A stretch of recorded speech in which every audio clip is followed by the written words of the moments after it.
নমস্কাৰ আপোনালোকক এক্সাম ক্ৰেকাৰ্ছলৈ মই চাহিদ হাজৰিকাই স্বাগতম জনাইছোঁ। আজি আমি এই ক্লাছটোৰ জৰিয়তে ইম্পৰ্টেণ্ট যোনখিনি কাৰেণ্ট এফেয়াৰ্ছ আছে বা এইকেইদিন ঘটি থকা ঘটনাৱলীবিলাক আজি এই ক্লাছটোৰ জৰিয়তে আলোচনা কৰিম। আজি পঢ়িবলৈ লোৱা কণ্টেণ্টবিলাক হৈছে Bordoisila, forest fire, South China Sea, Unnati project আৰু হিউমেন এলিফেণ্ট কনফ্লিক্ট।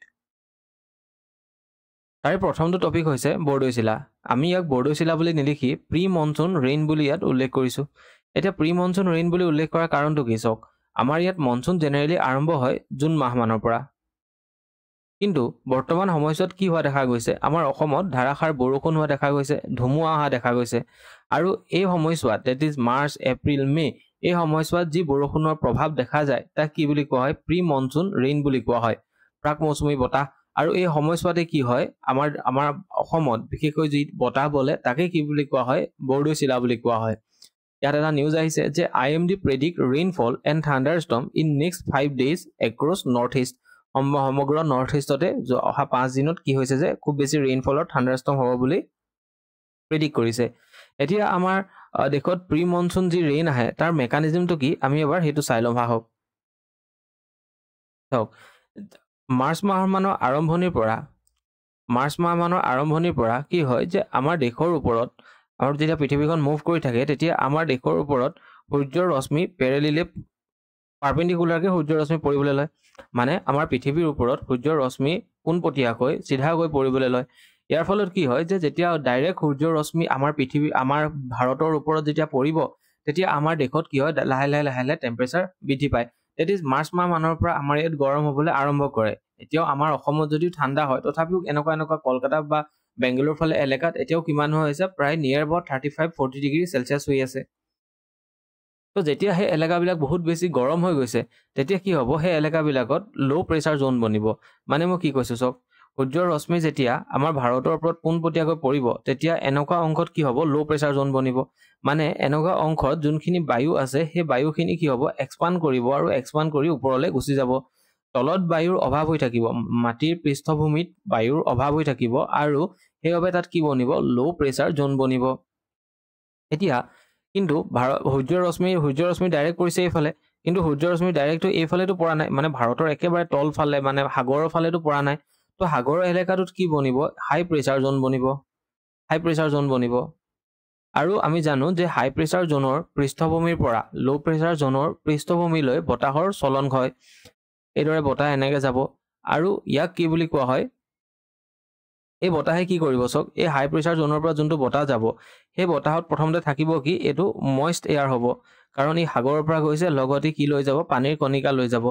আৰু ভাৰতৰ এই অংশটোত যোনটো ল' প্ৰেছাৰ জোন বনিছে বা এই অংশটোত যোনটো বতাহ চলি থাকিব সেই অংশটোত বতাহ কি হ'ব, একেবাৰে ড্ৰাই হ'ব, কাৰণ ইয়াতো পানী নাথাকে, সূৰ্যৰ ৰশ্মি সকলোখিনি শুকাই গৈছে। এতিয়া এই তলৰ পৰা যোৱা মইষ্ট উইণ্ড আৰু ওপৰত যি ড্ৰাই উইণ্ড, এই দুটা য'ত গৈ লগ হ'ব তাত এটা ফ্ৰণ্ট ক্ৰিয়েট কৰিব। এনেকৈ য'ত গৈ লগ হ'ব তাত এটা ফ্ৰণ্ট বনাব। আৰু এই ফ্ৰণ্টৰ ফলতে, এই ফ্ৰণ্ট বনোৱাৰ কাৰণে এই এলেকাটোত, ডেট ইজ এই নৰ্থ এই এলেকাটোত বা ভাৰতৰ এই অংশটোত কি হয়, যথেষ্ট বৰষুণ হোৱা দেখা যায় আৰু ধুমুহা আৰু থাণ্ডাৰষ্টৰ্ম অহাও কি হৈছে দেখা যায়। আৰু ইয়াকে কি বুলি কোৱা হয়, প্ৰি মনচুন শ্বাৱাৰ বুলি কোৱা হয়। এই প্ৰি মনচুন শ্বাৱাৰ বেলেগ বেলেগ ঠাইত বেলেগ বেলেগ নামেৰে জনা যায়। যেনে আমাৰ অসমত ইয়াক কি বুলি কোৱা হয়, বৰদৈচিলা বুলি কোৱা হয়। ঠিক সেইদৰে বেংগলত ইয়াক কোৱা হয় কাল বৈশাখী বুলি, কৰ্ণাটকত ইয়াত কোৱা হয় মেংগ' শ্বাৱাৰ বুলি, আৰু কি বুলি কোৱা হয় ইয়াক ব্লজম শ্বাৱাৰ বুলি কেৰেলাত কয়। এতিয়া প্ৰি মনচুন শ্বাৱাৰ আমাৰ কিছুমান ছিগনিফিকেঞ্চ আছে, ইকনমিকেল আৰু এগ্ৰিকালচাৰেল ছিগনিফিকেঞ্চ আছে, কেনেকুৱা চাওক, বা কালচাৰেল ছিগনিফিকেঞ্চো আছে।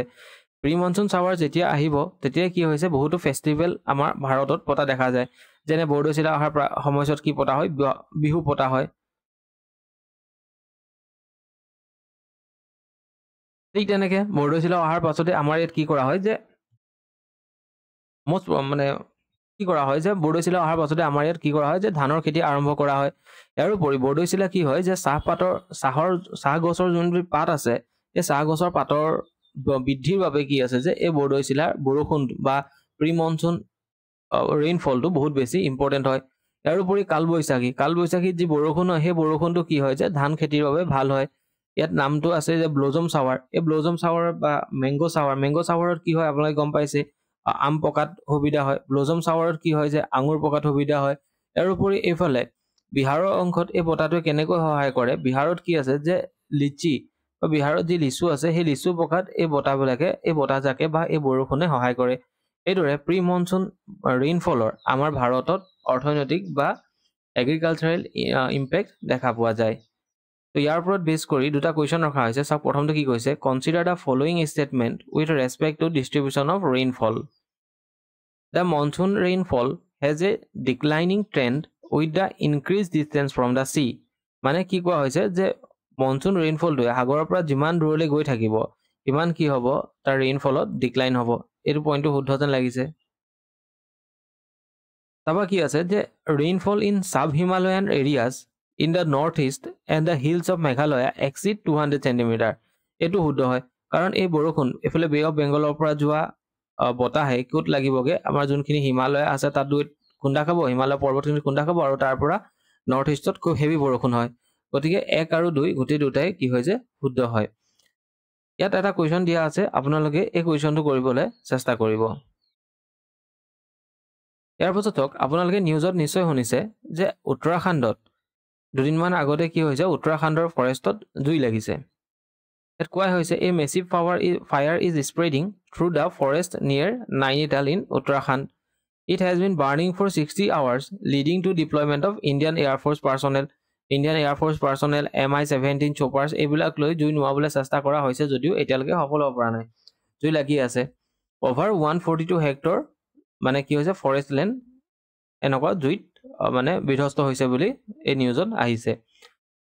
ফৰেষ্ট ফায়াৰ মানে হয় কি যে ফৰেষ্ট ফায়াৰ হৈছে যে ৱাইল্ড ফায়াৰ্ছ আৰু আনকণ্ট্ৰল ফায়াৰ্ছ that rapidly spread across vegetation and forest areas এৰিয়াত হোৱা কিছুমান আনকণ্ট্ৰল ফায়াৰ যোনবিলাকে গোটেই এলেকাডোখৰে ভেজিটেশ্যনৰ গোটেই এলেকাডোখৰে কি হৈছে যে সামৰি লয় fueled by dry condition wind and flammable material উত্তৰাখণ্ডত যোনটো জুই লাগিছে তাৰ মেইন ৰিজনটোৱে হৈছে এই ফ্লেমেবল মেটেৰিয়েলৰ বাবে আমাৰ ইয়াত এটা তথ্য আছে তথ্যটো এনেকুৱা ধৰণৰ যে 2019 চনত ৰিপৰ্ট ফ্ৰম ফৰেষ্ট ৰিচাৰ্চ ইনষ্টিটিউটে 2019 চনত ৰিপৰ্ট দিয়ে য'ত কয় যে 95% of forest fires are caused by human 95% যি বনজুই লাগে তাৰ প্ৰধান কাৰণে হৈছে মানে আমাৰ হিউমেনক কোৱা হৈছে এতিয়া চাওক কি কজ হ'ব পাৰে ফৰেষ্ট ফায়াৰৰ এটাত হৈছে নেচাৰেল কজ যেনে many forest fire start from natural cause such as lightning ধৰক বিজুলী ঢেৰেকনি হ'ল which set trees on fire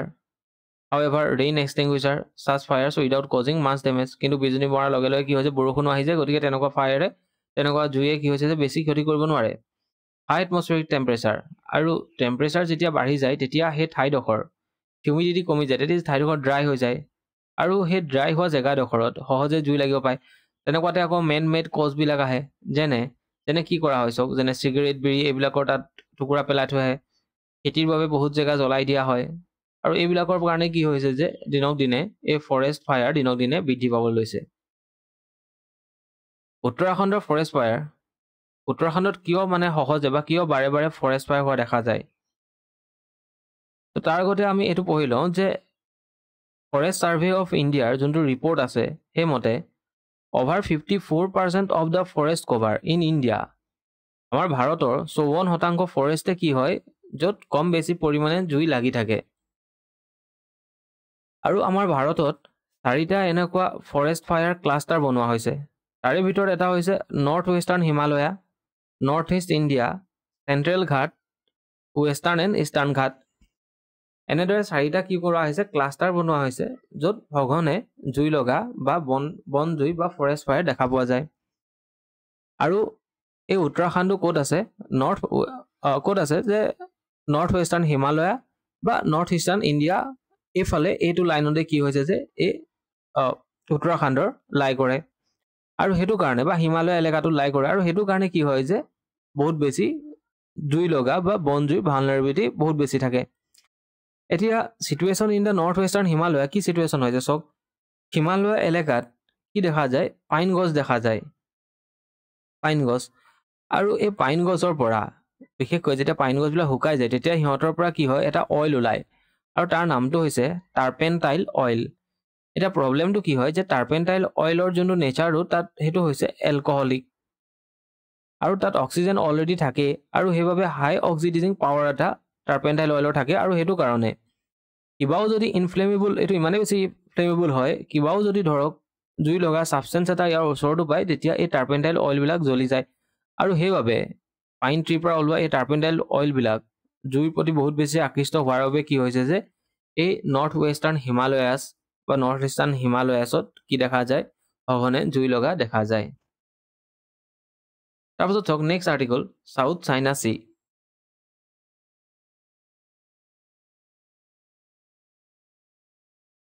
south China C, south China সি ক'ত আছে? প্ৰথম কথা সাউথ চাইনা সি নিউজত কি আহিলে চাওক ফিলিপিনছে ডিমাণ্ড কৰে যে সাউথ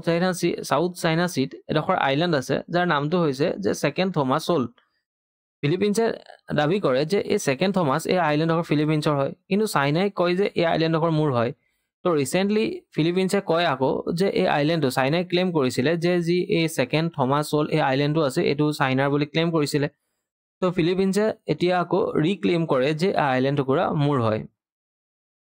এতিয়া চাওক সাউথ চাইনা সি বিষয়ে আমি অলপ চাই লওঁ যে ইয়াৰ ক'ৰ পৰা ক'লৈকে এক্সটেণ্ড হৈ আছে। এইটো হৈছে টাইৱান ষ্ট্ৰেইটৰ পৰা আৰম্ভ কৰি এইফালে ষ্ট্ৰেইট অফ মালাক্কা, মালয়েছিয়া আৰু ইণ্ডোনেছিয়াৰ মাজত ষ্ট্ৰেইট অফ মালাক্কা ইমান দূৰ কি আছে যে সাউথ চাইনা সি বিয়পি আছে। আৰু এইটো কি হয় সাউথ চাইনা সিখন is a part of Pacific ocean. মনত ৰাখিব ৱেষ্টাৰ্ণ পেচিফিক অচিয়ানৰ কি হয় পাৰ্ট হয়। ইয়াত মেইনলি চাইনাৰে দবদবনি দেখা যায় আৰু সেইটো কাৰণে এই সাগৰৰ লগত যোনবিলাকে দেশৰ সীমা শ্বেয়াৰ কৰিছে যেনে চাওক ফিলিপিনছ আছে, মালয়েছিয়া আছে, ব্ৰুনেই আছে, ইণ্ডোনেছিয়া আছে, ভিয়েটনাম আছে, এই দেশবিলাকৰ কি হয় যে চাইনাৰ লগত অফেনলি কনফ্লিক্ট হৈ থকা দেখা যায়। টাইৱান আছে সিহঁতৰ কি হয় চাইনাৰ লগত কনফ্লিক্ট হৈ থকা দেখা যায় কাৰণ চাইনাই কি হৈছে সাউথ চাইনা সিখনক নিজৰ বুলি দাবী কৰে। তো কেনেকৈ দাবী কৰে চব চাইনাই কি কৰিছে এই সাউথ চাইনা সিত এনেদৰে দেখিছেনে নডাল ইমাজিনেৰী এনেকৈ লাইন টানিছে যাক চাইনাই কয় যে এয়া আমাৰ 9 ডেছ লাইন। তাৰ মানে কি তাৰ মিনিংটো হৈছে যে ইয়াৰ ভিতৰত যিমানখিনি যি ৰিচোৰ্চ আছে, যি মেটেৰিয়েল আছে, যি আইলেণ্ড আছে বা যিয়ে নাথাকক কিয় এই সকলোখিনি কাৰ হয় চাইনাৰ বুলি দাবী কৰে। তো যেতিয়া চাইনাই এই 9 ডেছ লাইনৰ ভিতৰৰখিনি তেওঁ সিহঁতৰ বুলি দাবী কৰে তেনেকুৱা পৰিস্থিতিত কি হৈ যায় যে ইয়াত থকা আইলেণ্ডখিনি যোনখিনি বেলেগ বেলেগ দেশৰ আছে সেইখিনিৰ মাজত ডিছপিউট লাগে আৰু এনেকুৱা কেইবাটাও ডিছপিউট আইলেণ্ডক লৈ ডিছপিউট দেখিবলৈ পোৱা যায়। যেনে এটা আছে চাওক পাৰাচেল আইলেণ্ড। এই পাৰাচেল আইলেণ্ডটো কি হৈছে এইটো চাওক এইটো পাৰাচেল আইলেণ্ড। এই পাৰাচেল আইলেণ্ডটো কণ্ট্ৰল কৰে কোনে? চাইনাই কণ্ট্ৰল কৰে। কিন্তু ক্লেইম কোনে কৰে? টাইৱান আৰু ভিয়েটনামো কি আছে যে এই আইলেণ্ডটো ক্লেইম কৰে যে আমাৰ হয় বুলি। ইয়াৰ উপৰি ইয়াত এটা আইলেণ্ড আছে তাৰ নামটো হৈছে স্পাৰ্টলি আইলেণ্ড। এই স্পাৰ্টলি আইলেণ্ডটো ক্লেইম কৰে চাইনা। কোনে ক্লেইম কৰে চাব স্পাৰ্টলি আইলেণ্ডটো ক্লেইম কৰে চাইনাই ক্লেইম কৰে, টাইৱানে ক্লেইম কৰে, ভিয়েটনামে ক্লেইম কৰে, ফিলিপিনছে ক্লেইম কৰে, মালয়েছিয়াই ক্লেইম কৰে। আৰু ইয়াত মই ক'লোৱে অলৰেডি যে যোনটো ছেকেণ্ড থমাছ হ'ল এইটো এটা ছাবমাৰ্জ ৰিফ হয় যোনটো এই স্পাৰ্টলি আইলেণ্ডৰ ওচৰতে আছে। সেইটোৰ বাবেও কি হয় চাইনা আৰু ফিলিপিনছৰ মাজত কনফ্লিক্ট হৈ থাকে বা দুটাই এটা আনটোৰ ক্লেইম বা ৰিক্লেইম কৰি থাকে। ইয়াত আৰু এটা আইলেণ্ড আছে সেইটো হৈছে স্কাৰব্ৰ' শ্ব'ল। স্কাৰব্ৰ' শ্ব'লটো কি হয় ক্লেইম কৰে কোনে? চাইনাই, টাইৱান আৰু ফিলিপিনছ এই তিনিখন দেশে ক্লেইম কৰে যে মোৰ হয়। তো সেইটো কাৰণে এইবিলাকৰ কাৰণে কি হয় যে এই সাউথ চাইনা সি এই এলেকাটো বাৰে বাৰে নিউজত থকা দেখা যায়। তো ইয়াত এটা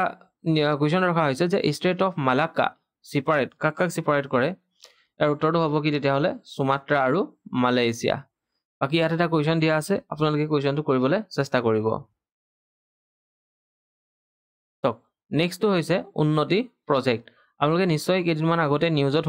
শুনিছিলে যে অসমৰ বাবে বা নৰ্থ ইষ্টৰ বাবে কেন্দ্ৰ চৰকাৰে এটা বিশেষ প্ৰজেক্ট মুকলি কৰিছে যাৰ নামটো হৈছে উন্নতি প্ৰজেক্ট। ইয়াৰ মেইন এইমটো কি হৈছে ইণ্ডাষ্ট্ৰিয়েল গ্ৰোথ অনা আৰু এমপ্লয়মেণ্ট জেনেৰেশ্যন কৰা ইন নৰ্থ ইষ্টাৰ্ণ ৰিজন। উন্নতি প্ৰজেক্টৰ মেইন অবজেক্টকেইটা কি যে developing industries and generating employment in north east region. আৰু কি কৰা হ'ব focus on attracting new investment, নতুনকৈ অহা কিবা ইনভেষ্টমেণ্টক আকৰ্ষণ কৰা হ'ব। আৰু যোনবিলাক ইয়াত আছে সেইবিলাকক কি কৰা হ'ব আৰু বেছি গতি প্ৰদান কৰা হ'ব। আৰু কেনেকুৱা ধৰণৰ ইণ্ডাষ্ট্ৰি প্ৰমোট কৰা হ'ব উন্নতি প্লেটফৰ্মৰ জৰিয়তে যোনবিলাক ৰিনিউৱেবল এনাৰ্জি বা যোনবিলাক ইলেক্ট্ৰিক ভেহিকল চাৰ্জিং ষ্টেচন এইবিলাকক প্ৰমোট কৰা হ'ব যাতে এনভাইৰনমেণ্ট ফ্ৰেণ্ডলি হোৱাৰ লগতে ইকনমিক ডেভেলপমেণ্টৰো হ'ব পাৰে যাতে নৰ্থ ইষ্টৰ এতিয়া চাওক এই উন্নতি প্লেটফৰ্মৰ চেলাইন ফিচাৰ্ছ কেইটা কি কি তাৰ আগতে মই আপোনালোকক এটা ঘোষণা কৰি ল'ব বিচাৰোঁ যে এক্সাম ক্ৰেকাৰ্ছে 6 মে'ৰ পৰা এটা নতুনকৈ বেটছ এডিআৰিৰ বাবে আৰম্ভ কৰিছে ইয়াৰোপৰি এক্সাম ক্ৰেকাৰ্ছত অন্য দুটা বেটছ চলি আছে এটা হৈছে APSC CDPOৰ বাবে আৰু এটা হৈছে আসাম টেট ৰিক্ৰুটমেণ্টৰ বাবে যদি কোনোবাই আসাম টেট ৰিক্ৰুটমেণ্টৰ বাবে প্ৰয়োজনীয় হোৱা পেডাগোগিক কোৰ্চটো এক্সট্ৰাকৈ কৰিব বিচাৰে তেতিয়াহ'লে তেওঁ ইয়াত ইনৰোল হ'ব পাৰে আৰু এই নম্বৰটো তেওঁলোকে এবাৰ হোৱাটছএপ কৰি দিব এতিয়া চাওক এই স্কিমখনৰ উন্নতি প্ৰজেক্টৰ চেলাইন ফিচাৰ্ছ কেইটা কি কি প্ৰথম কথা হ'ল স্কিমৰ period effective from the date of notification until 2034 লৈকে থাকিব 31/3/2034 লৈকে থাকিব with 8 years of committed liabilities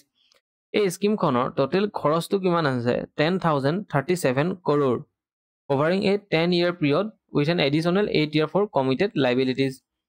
commencement of the products যেতিয়াৰ পৰা কোনোবা এটা কোম্পানী বা কোনোবা এটা ইণ্ডাষ্ট্ৰীয়ে উন্নতি প্ৰজেক্টত যেতিয়াৰ পৰা ৰেজিষ্ট্ৰেশ্যন কৰিব তাৰ 4 বছৰৰ ভিতৰত সেই ইণ্ডাষ্ট্ৰী কি হ'ব লাগিব যে প্ৰডাকশ্যন আৰু বা অপাৰেশ্যন আৰম্ভ হ'ব লাগিব জোন ক্লাছিফিকেশ্যন ইয়াৰ কি কৰা হৈছে ডিষ্ট্ৰিক্টবিলাকত এই প্ৰজেক্টৰ জৰিয়তে ডিষ্ট্ৰিক্টবিলাকক কেটেগৰাইজ কৰা হৈছে দুটা জোনত জোন এ আৰু জোন বি জোন এত সেইবিলাক জেগা ৰখা হৈছে যোনবিলাক ইণ্ডাষ্ট্ৰিয়েলি এডভান্স হয় আৰু জোন বিত সেইবিলাক জেগা ৰখা হৈছে য'ত ইণ্ডাষ্ট্ৰিয়েলি বেকৱাৰ্ড হয় তো ইণ্ডাষ্ট্ৰিয়েলি যোনবিলাক জেগা বেকৱাৰ্ড আছে সেই জেগাবিলাকত কি কৰা হ'ব বেছি এই উন্নতি প্ৰজেক্টৰ জৰিয়তে ইনচেন্টিভ দিয়া হ'ব fund allocation 60% of part A outlay earmarked for 8 North Eastern state and 40% allocated on the first in first out basis তো এইখিনি মান ইম্পৰ্টেন্ট নহয় খালি এইকেইটা বস্তু মনত ৰাখিব আৰু কোনে ইয়াক চোৱাচিতা কৰিব অভাৰসাইট বা ইমপ্লিমেন্টেশ্যন কোনে কৰিব the Department of Promotion of Industry and Internal Trade that is DPIIT মনত ৰাখিব Ministry of Commerce and Industry এটা কুৱেশ্যনটা ৰখা হৈছে যে which of the following are major cause that Assam is not developing higher population এটো হ'ব নোৱাৰে lack of industrial and job crisis এটো হয় ইন্ডাষ্ট্ৰি অভাৱ আছে কাৰণ নেচাৰেল ৰিসোৰ্সেসটো আমাৰ ওচৰত এভেইলেবল আছে ফৰ এডুকেশ্যন কোৱালিটিও আমাৰ নহয় তলত এটা কুৱেশ্যন ৰখা হৈছে আপোনালোকে এই কুৱেশ্যনটো কৰি সাবমিট কৰিবলৈ চেষ্টা কৰিব তাৰ নেক্সট টপিকটো হৈছে হিউম্যান এলিফেন্ট কনফ্লিক্ট এটা চাওক ইয়াত এটা আসাম ট্ৰিবিউনত এটা এডিটৰিয়েল আহিছিলে এলিফেণ্টাইন প্ৰব্লেম বুলি তো তাৰ কিছুমান পইণ্ট মই ইয়াত লৈছোঁ এলিফেণ্ট ইয়াত কোৱা হৈছে যে the home range of an elephant herd মানে হাতী জাকটোৰ যোনটো হোম ৰেঞ্জ থাকে can be vary from about 250 square kilometre to 3500 square kilometre ইমান ডাঙৰ কি আছে যে সিহঁতৰ এটা মানে সিহঁতৰ হোম ৰেঞ্জটো হ'ব পাৰে As elephants are forced to range farther and farther, this brings them into conflict with human. And such human encroach মানে কি হৈছে সব আজিকালি আমাৰ কি দেখা যায় যে এই যি হাতীৰ যি হোম ৰেঞ্জ আছে সেই হোম ৰেঞ্জতে হিউম্যান এক্টিভিটিজ বা ইকনমিক এক্টিভিটিজ ৰিজৰ্ট খোলা বা অন্য ধৰণৰ যিমানবিলাক ইকনমিক্যাল এক্টিভিটি আছে সেইবিলাক দেখা পোৱা যায় আৰু যাৰ কাৰণে কি হৈছে হাতীৰ যোনটো হেবিটেট আছে বা থকা ঘৰ আছে বা সিহঁতৰ যি খাদ্য আছে সেইবিলাকৰ অভাৱত পৰে আৰু হেতু কাৰণে সিহঁতি হাবিৰ পৰা বাহিৰলৈ ওলাই আহিব লগা হয় আৰু ওলাই আহিলে হিউম্যানৰ লগত সিহঁতৰ হিউম্যান এলিফেন্ট কনফ্লিক্ট হয় হিউম্যান এলিফেন্ট কনফ্লিক্ট কিয় সিৰিয়াছ হয় তাৰ এটা ডাটা দিয়া আছে যেনে environment ministry data table in parliament showed that the number of deaths due to elephant was 535 in 2021-22 535 জনৰ কি হৈছে মৃত্যু হয় number of death due to elephant 535 যোনটো 2019 পিছত কিমান আছিলে 585 আছিলে যোনটো কমিছে আটাইতকৈ বেছি কোট হোৱা দেখা যায় ঝাৰখণ্ড দেখা যায় 133 ডেথ হৈছিলে হিউম্যান ডেথ হৈছিলে এলিফেন্ট ডেথ যদি চাই due to human stood at 82 in 2021-22 compared to 99 in 1920 মানে এই ডাটাৰ পৰা এইটো দেখা যায় যে হিউম্যান এলিফেন্ট কনফ্লিক্ট দিনক দিনে কমিবলৈ ধৰিছে ইয়াৰ উপৰি বৰ্তমান এটা প্ৰবলেম কি হৈছে ম্যাক্সিমাম হাতী কিয় মৰে মেক্সিমাম হাতী এইটো কাৰণে মৰে কাৰণ ইলেক্ট্ৰকশ্যন হয় বা কি হয় ইলেক্ট্ৰকিউশ্যন হয় তাৰ মানে কি যে হাতীৰ গাত ইলেক্ট্ৰিচিটিয়ে এফেক্ট কৰে বা কাৰেণ্ট লাগে চিম্পলি ক'বলৈ হাতীৰ গাত কাৰেণ্ট লাগে with Karnataka and Tamil Nadu recording the maximum death হাতীৰ গাত কাৰেণ্ট লগাৰ বাবে কি হয় মেক্সিমাম ডেথ তাত হোৱা দেখা যায় এতিয়া গভৰ্ণমেণ্টে কেনেকুৱা ধৰণৰ ষ্টেপ লৈছে চাওক এটাটো হৈছে প্ৰজেক্ট এলিফেণ্ট কেতিয়া লঞ্চ কৰা হৈছিলে 1992ত লঞ্চ কৰা হৈছিলে চেণ্ট্ৰেলি স্পন্সৰ্ড স্কিম হয় ৱাইল্ড লাইফ প্ৰটেকশ্যন এক্ট ইয়াৰো main lays down the rules and regulation for conservation and protection of animals in India ইয়াৰ উপৰি এটা আছে চাওক মাইক প্ৰজেক্ট যাৰ ফুল ফৰ্মটো হৈছে monitoring the illegal killing of elephant আৰু এইটো কি কৰা হৈছে যে চাইটছৰ সৈতে মানে ইষ্টাব্লিছ বাই দ্য চাইটছে এইটো ইয়াত ইমপ্লিমেণ্ট কৰিছে ইয়াৰ নামতে গম পোৱা গৈছে ইয়াৰ কামটো কি হ'ব যে ইলিগেল কিলিং অফ এলিফেণ্ট তাক মনিটৰ কৰা হ'ব বা তাক বন্ধ কৰা হ'ব অপাৰেশ্যন থাণ্ডাৰবাৰ্ড যোনে কি কৰিব fight against wild life crime ইয়াৰ উপৰি অপাৰেশ্যন বিজ এই অপাৰেশ্যন বিজ North East Frontier Railway which is a unique method to keep elephants away from the railway track তো কি কৰিব যে ৰেলৱে ট্ৰেকবিলাকৰ সাইডত কি কৰে কিছুমান বীজ ইয়াত ৰখা হয় যেতিয়া হাতী আহে তেতিয়া বীজবিলাক উৰি হাতীৰ ফালে যায় আৰু হাতীয়ে কোৱা হয় যে হাতীয়ে এই বীজবিলাকত ভয় কৰি হাতীবিলাক এই ৰেলৱে ট্ৰেকলৈ নাহিব ইয়াৰ ফলত হাতীৰ যি কনফ্লিক্ট হয় বা হাতীৰ যি মৃত্যু হয় সেইটো কমি যাব তো এটা কোৱেশ্চন ৰখা হৈছে যে which national park in Assam is one of the last stronghold for the wild water buffalo তো ইয়াৰ উত্তৰটো কি হ'ব এই গোটেইকেইটাৰ ভিতৰত ডিব্ৰু-চৈখোৱা নেশ্যনেল পাৰ্ক এটা কুৱেশ্যন দিয়া হৈছে এই কুৱেশ্যনটো আপোনালোকে কৰিবলৈ চেষ্টা কৰিব আজি ক্লাছটোৰ জৰিয়তে ইমানটোৱে আছিলে থেংক ইউ আপোনালোকে ইয়াৰ পিডিএফটো বা কিবা ইম্পৰ্টেণ্ট নটিফিকেশ্যন জানিব লগা হ'লে টেলিগ্ৰাম চেনেলত জইন হৈ ল'ব পাৰে যোনটো কমেণ্ট বক্সত বা ডেছক্ৰিপশ্যনত দিয়া হ'ব ধন্যবাদ